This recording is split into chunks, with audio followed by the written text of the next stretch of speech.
Hello friends, today in this video I will show you how to create Excel sheet in Windows 10 or 11.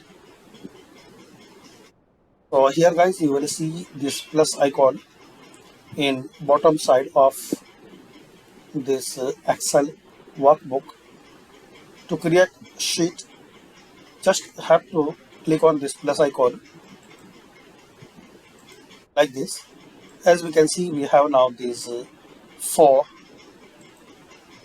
and 5 Excel sheet. You can switch easily, just click on that sheet. Like this is the A in Excel sheet.